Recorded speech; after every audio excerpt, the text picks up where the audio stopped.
I'm going to talk a little bit about how we might use digital technology differently to drive learning in a very different way. And I'm going to draw us upon some of the other aspects in the field of professional sports, big data, Google, etc.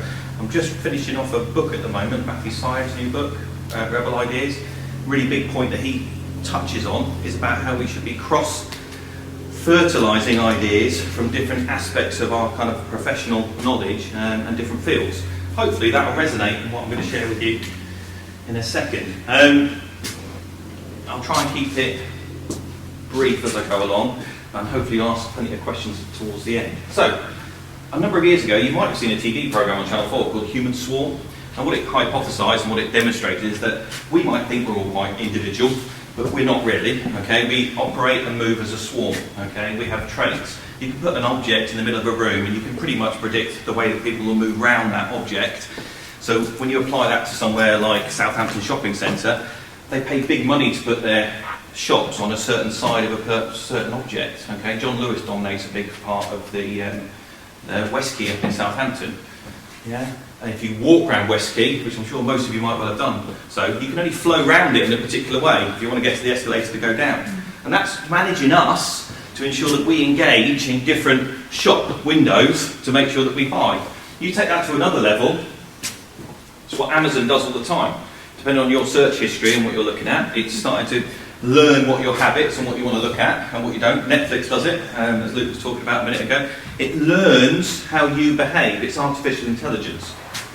Okay. Now, this has been going on in the world for quite a while, and we're I feel a little bit slow to catch up in education. What I wanted to talk to you about today was how we might take aspects of that type of learning and those systems to apply into the classroom, so how we might facilitate and understand a bit more about our learners' behaviours and how we might track that. Stock exchange I've mentioned up there, but if you take it a bit further, the weather. We watch the weather every morning.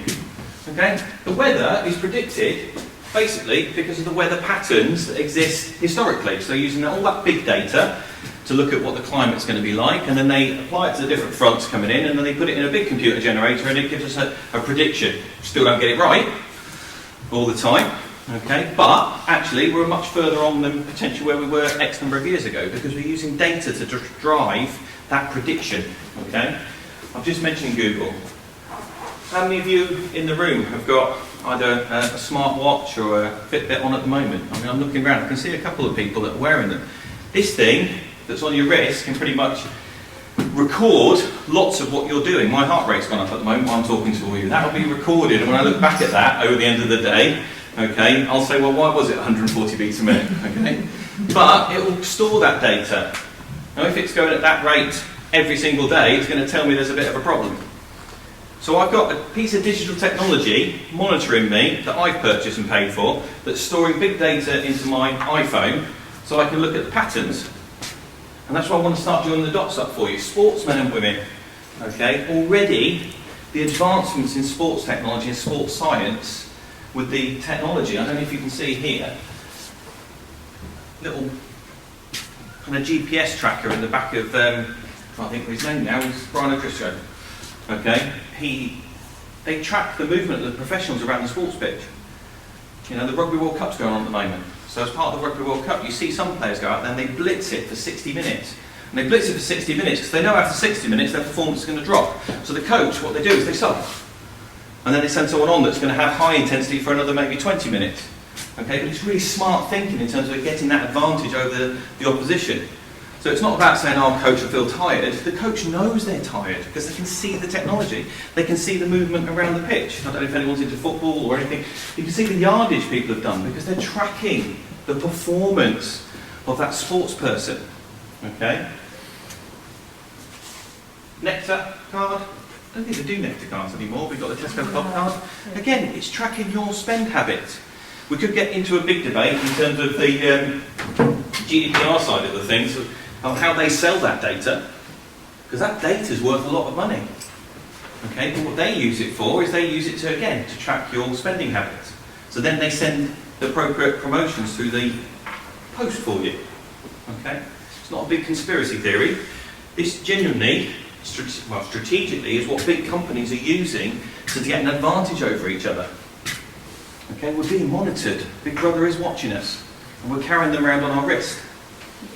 So how can we start thinking about this? My background is sports, believe it or not, it doesn't feel like it anymore. Okay, but I've got an absolute fascination with cricket, and Cricket World Cup just gone, keeping it relevant. Okay, they've got this amazing system they call WinViz in cricket, and what it basically does, it takes all the historical data of the cricket teams, the players that are playing and their statistical data.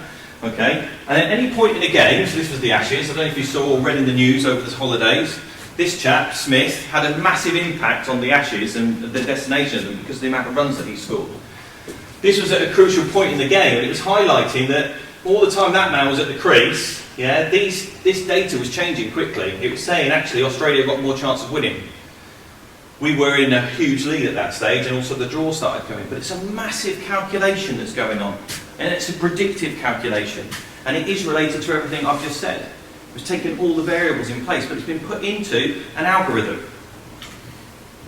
I'll keep the cricket for a bit longer.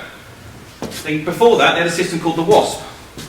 Okay, and that's the winning score. So it took things into account of what's the percentage of winning, number of balls that were left in the game. Some of you may know the Douglas-Lewis system, some of you may not, looking like a few blank faces. Okay, how many wickets there were, so how many times you get the ball around, and it would predict what the target score would be. Now this is great for someone who gambles, and again, think about that aspect of in our lives now. Okay, all the systems that exist out there in terms of Bet365 and other companies that are out there, yeah, they're using this sort of technology to look at our behaviours in terms of spending habits and then adjusting the odds accordingly. Because they're using mathematics and algorithms to predict our spending habits and the likelihood of the outcomes in certain games, because they're using the game data to predict it. So it's using big data all coming together. What's this got to do with learning? Another boost for a bit of technology in cricket. I'm not trying to sell cricket to you, by the way, but there's a new competition coming in next year called the 100. Cricket is fantastic if you want to look at the advancement of how technology has made a difference on the game. Some of you might play tennis in here. You know, the call of out or in, they can do the review now in tennis, can't they? They can see whether the ball went in or out. That's because they're using multiple cameras around a ground, either a tennis court or on a sports pitch like cricket. They're doing it in football now as well. They calculate the speed of the ball, and they can work out roughly where the ball has pitched, the velocity of the ball, and then the likelihood of how it would have gone on to hit the stumps. Now in cricket, you're trying to work out if the leg has got in front of the wicket. It's called leg before wicket. In tennis it's more simple. Has it hit the line? Has it not hit the line? But what it's doing is, in cricket fundamentally, is it's predicting whether the flight path of the ball would have gone on to hit the wickets. Because you're never going to know, because the ball hits the pads. So we're using the technology to predict into the future. If that ball had continued its journey, would it have hit the wickets? Which enables the umpire to decide whether that player's gone out or not. Now the coaches use the technology differently. They look at where all the balls are pitched on the pitch. And the red balls mean dot balls, so the ball's not had a score. The white balls is when a wicket's gone by. Now, as a coach perspective, and from a learning perspective, what I would be doing, if I can't get Smith out, what I do is I look at this data en masse and think to my bowlers, if you keep bowling in that area, there's a good chance, statistically, that you're going to get him out. Because if you bowl here, here or here, he's going to keep hitting you for 6. So again, we're using the technology to shape and frame the prediction. We're using it to drive the thinking. And again, with technology in cricket, they've just brought a simple thing in. They've got a stump mic down there. Did the ball hit the bat or did it not hit the bat? Because sometimes the human ear can't pick up. But it was that decision first that led to this sort of technology. If we just introduce a stump mic, we can hear whether the ball's hit the bat or not. That led to thinking, okay, we can now do this. So where might we start in terms of education? Do we have the ultimate predictive tool in our heads? I would argue yes. You are a sum of your experiences. And every time you make a decision, you're using all your senses to process that information to then perform an action. That is hugely, en masse, done unconsciously. But you have an executive function, without going into the details of the brain too much, you have an executive processor in there that calculates all that information from your past, applies it to the current information and data that's coming into you to perform an action. And you can actually fool the brain quite easily with optical illusions, etc. Because it's wired to be one step ahead. We are wired to be thinking ahead of ourselves. Yeah? That's how, going back to cricket again, that's how a cricketer hits a ball coming at them 95 miles an hour. There should not be enough time for them to cause an actual movement and response to play a shot. You're talking milliseconds. But we can do it because of all that information is being processed and our brain predicts what we need to do. I don't know if you can cast your minds back to when that is going on with you. You might predict that your mum's going to phone you tonight. You might predict that your daughter or your son, okay, is going to be tired from school. But it's your brain processing all the information that you've got, all the variables. If I don't make sure the kids, you're thinking ahead all the time. I'm hoping that makes sense. So using data differently. In education for so long, and coupling it to what Luke was talking about earlier in terms of technology, we so often have lived in the retrospective. A test, a piece of work, when as soon as you mark it, it's outdated. Okay, because the learner's moving forward. We're getting better at doing real-time present assessment. Okay, so you're observing the learner in real time. Is the engagement there? Are they working with their peer groups, etc.? Okay, are they able to answer the question? So we're nudging that information into the real time. What I'm arguing is that if we were able to take what we've learned, acknowledge what we're seeing in real time, if we combine these two, we might be able to start to predict a bit further. And again, your good teachers do that because you step up the learning. You go to the next step. Okay? But it's making sure that, shall we say, there is a methodology around that we somehow start to harness. Because going back to your nectar card, that could be of huge value. Because we'll have data and statistics that say that we need to go in X, Y direction. So how might we do this? Okay, and I've said there, we go from the reactive to the proactive. Because we're always trying to be proactive, because we're not proactive, we're always on the back foot. And when we're challenged with so many needs with some of our young people, we need to be ahead of the curve to be able to put the intervention in place. So, we need patterns, algorithms, okay, and indicators. Now you're the professionals as teachers. Doctors make diagnosis and prognosis. And sometimes that's not necessarily challenged, but it's based in good research. As a profession, I feel, as a teacher, I'm the professional, and therefore my knowledge of learning should be what I'm able to diagnose and prognose a young person might need next. But we need big data maybe to hold that as a collective and to value it more. And so I'm going to introduce a notion of something called dynamic programming. Your brain's doing this right now while I'm talking to you. Now we have such things called greedy algorithms. And in education, a really big greedy algorithm I'm going to point towards is attendance. We know that if attendance is poor, generally a young person will not progress. That's a greedy algorithm. And dynamic programming works in the same way. You need to identify these big greedy algorithms, because once you know them, you can understand what might be the factors impacting upon a particular outcome from a beginning point. I'm moving really quickly through all this, and I think you're all with me, because you look interested, which is a nice sign. Okay? So in education, what might those greedy algorithms be? I've already mentioned attendance. Start thinking, what other ones might there be out there? Okay? The subject. Okay? The frequency of the subject.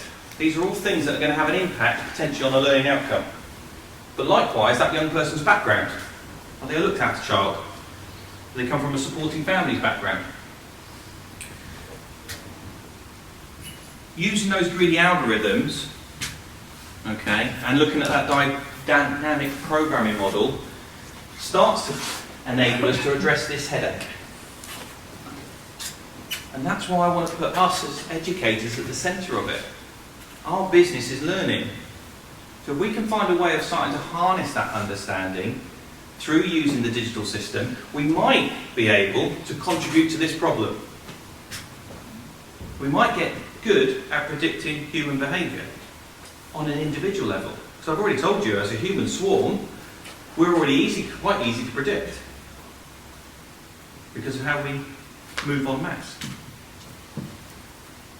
What I'm suggesting is that if you could find a way of us recording performance constantly and at high frequency, that cycle of strategy, impact, it's almost what this is doing around my wrists at the moment. It's constantly recording what I'm up to. And then it puts it into a data set so I can look at it and present to see where my highs and my lows are during a day. And if you think of that being applied to teaching, if you could assess a learner high frequency through all their engagement, or even you in your jobs, we might start to work out when are the good days, times to teach you, or the young person, when are the bad times? When are we having the dip because of lunch? Now, as professionals and experienced professionals, we all know and we can feel that in the school. But having something validated like that would be an incredibly powerful notion to take forward to any other profession that we work with. So put the teacher at the centre. I don't know where to start, necessarily. It might be as simple, making sure that you just do real-time appraisal of learning. Ones and zeros, binary code. I know that works because we tried it at LWS years and years and years ago. And we got patterns, these beautiful patterns of how kids were behaving, and we were able to adapt the timetable for them. But it was as simple as me as a teacher, every 40 minutes at the end of a lesson, deciding whether learning engagement took place or not. I was using my professional knowledge to judge with a 1 or a 0. The 1s and the 0s all put into a data system, create the trends and patterns of data in terms of the algorithms. And we've got the technologies to do that now. We've got the Google system. We could do that en masse across the whole trust. Because the best judges of whether learning engagement is taking place are our teachers. We're already experimenting a little bit with this, with the Ronnie tool, the risk of need indicator. So that's a greedy algorithm. We've taken a series of greedy algorithms and we've applied it to some of our most challenging learners in the trust. And we've established thresholds now between our provisions across the trust. Okay, and that's being used at Broome Park, it's being used at Bay House, it's being used at Brownlow, it's being used at Goma.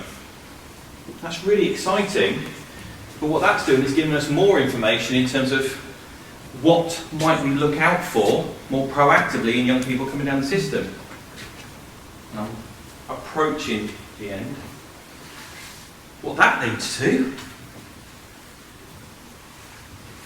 is risk mitigation. Because we're able to predict for our learners, we can't only shape the learning around them because we're understanding them more and the habits of learning that they're demonstrating and we're analysing it, we can start thinking about the risks that might be presented to them. So where are the dips going to come? Where are the highs going to come?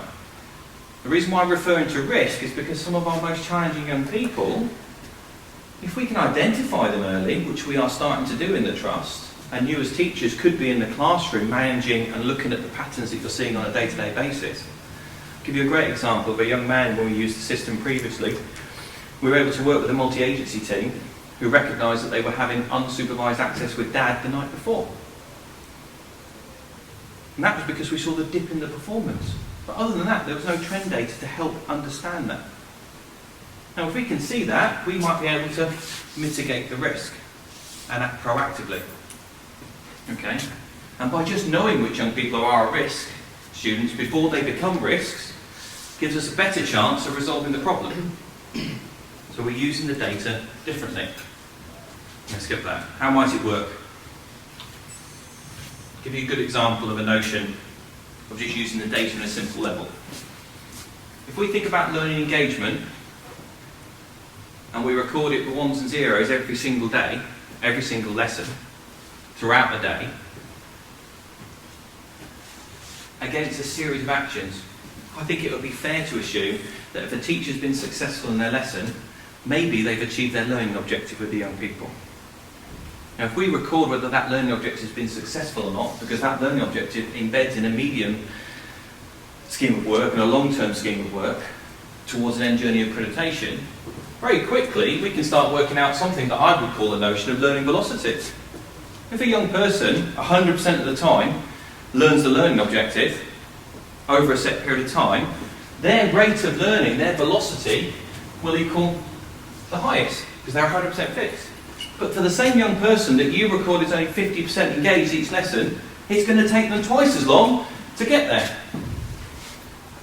And I think that's quite a powerful argument straight away, that's backed up with data. And that's just on a very simple level of using this way of recording real-time engagement in learning. And each young person, depending on the subject, you might start being able to find out, well, what's the optimum? Going back to the image of Steve Smith getting out. Another thing we learned from using this as an approach, we were able to very quickly come up with strategies to have an impact on transition. Because we were able to benchmark the learning that was going up right until the end of year 7, we were able to get a statistical analysis of what engagement looked like for year 7s. We all know year 7s struggle to transition.